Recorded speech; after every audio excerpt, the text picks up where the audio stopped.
In our discussion of monopoly in Chapter 23, we discussed the importance of barriers to entry for protecting monopoly power by monopolists who might otherwise face competitors entering the market. If those barriers to entry for potential firms are sufficiently high, then the monopolist is protected from competition and can simply exercise his monopoly power. But if the barriers to entry are more modest, then the monopolist may not be fully able to use his monopoly power, or else he'll invite competitors to enter the market and overcome those barriers to entry. A monopolist might think about that as he decides what quantity to set, because setting too low a quantity will cause price to be sufficiently high that it might be worthwhile for a potential competitor to overcome the barriers to entry and enter the market. We'll model this here in the following way. We'll assume that firm 1 is currently the only firm in the market and is already operating, and we'll assume that there is a fixed cost to entering the market, a barrier to entry for any potential competitor that might wish to compete with firm 1. We will then see that the sequencing of actions in the game is important for determining whether firm 1 can do anything to deter entry by a firm 2. In panels A and B, we'll assume that firm 2 makes its entry decision prior to firm 1 being able to set its quantity, and we'll see that in those cases, firm 1 can do nothing about the potential entry of firm 2. In panel C, we'll then assume that firm 1 gets to set its quantity first, and then firm 2, after observing that quantity, makes its decision of whether or not to enter.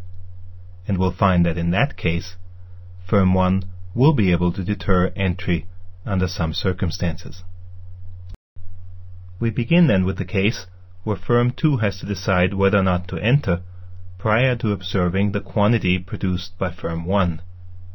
If firm 2 does enter, it has to pay the fixed entry cost. But once it's paid that fixed entry cost, it's in the market, and the fixed entry cost becomes a sunk cost. Thus, any quantity setting decision it makes after paying the fixed cost has nothing to do with how much or whether it had to pay a fixed cost to be in the market. If the two firms then determine their quantity simultaneously, they're playing a Carnot quantity setting game in which both will end up producing the Carnot quantity of output in the Nash equilibrium. Firm 1's profit will then be the Carnot profit. Firm 2's profit, when viewed from the vantage point prior to the entry decision, will be the Carnot profit minus the fixed entry cost. If firm 2 decides not to enter, then firm 1 remains the only firm in the market, and thus the only firm that sets a quantity. As the only firm, it has monopoly power, therefore sets the monopoly quantity and earns the monopoly profit. Firm 2's profit, since it didn't enter, will then be simply 0. Firm 2, prior to entering, can look down the game tree and know that the profit from entering will be the Carnot profit minus the fixed entry cost, whereas the profit from not entering will be 0. So long as the Carnot profit is larger than the fixed entry cost, firm 2 will therefore enter, and there's nothing firm 1 can do about it. A variation on the entry game in panel A is a game where firm 2 again decides whether or not to enter prior to observing the quantity produced by firm 1, but where firm 1 then becomes a Stackelberg leader and decides on its quantity prior to firm 2 being able to decide on its own quantity once it has entered. Firm 1 will then make the Stackelberg leader profit, whereas firm 2, when it looks at this decision prior to entering, knows that it will make a profit equal to the Stackelberg follower profit minus the fixed entry cost. If firm 2 decides not to enter, it once again leaves firm 1 as a monopoly. Therefore firm 1 produces the monopoly quantity and earns the monopoly profit, and firm 2 earns a profit of 0. When looking at this from the top of the game tree, firm 2 therefore knows that by entering it will make a profit equal to the Stackelberg follower profit minus the fixed entry cost, whereas by not entering it'll make a profit of 0. Thus, so long as a Stackelberg follower profit is greater than the fixed entry cost, firm 2 will decide to enter. And once again, there's nothing that firm 1 can do about it. But now suppose that the sequence is a little different, with firm 1, the incumbent firm that's already in the market, being able to set its quantity prior to firm 2 making any decision. After observing the quantity choice by firm 1, firm 2 then decides whether to enter and pay the fixed entry cost, and then if it does enter, how much to produce. Now if firm 1 decides to set its quantity so that firm 2 finds it in its interest to enter, there's no reason for firm 1 to set any quantity other than the Stackelberg leader quantity, because in effect, firm 1 is playing a Stackelberg game with firm 2, assuming that firm 2 is entering. As a result, firm 1 will then earn a Stackelberg leader profit if firm 2 enters, whereas firm 2, from the vantage point prior to entry, will earn a profit equal to the Stackelberg follower profit minus the fixed entry cost.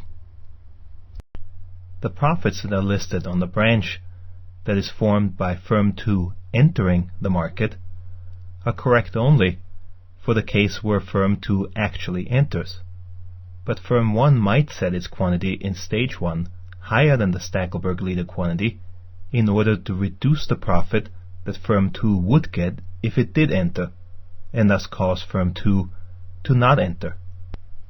If it can succeed in doing so, we know that firm 2's profit will be 0 because firm 2 will not enter, but we can't be sure exactly what firm 1's profit will be, because it'll depend on how high a quantity firm 1 had to set in stage 1 in order to deter entry by firm 2.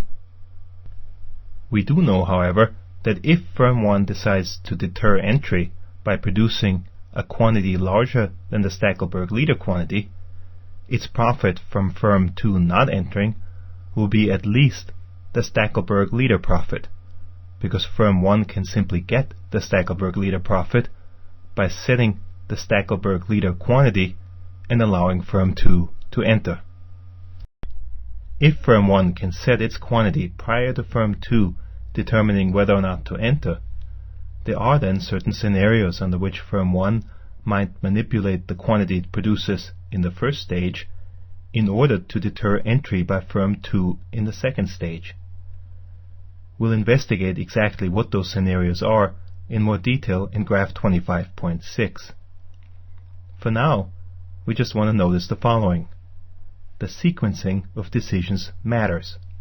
In panels A and B, firm 1 did not decide on its quantity until after firm 2 decides whether or not to enter. In those cases, firm 1 could not change its output level in order to deter entry. But if firm 1 can commit to an output level prior to firm 2 deciding whether or not to enter, it can in fact deter entry by setting quantity so as to make entry by firm 2 relatively unattractive.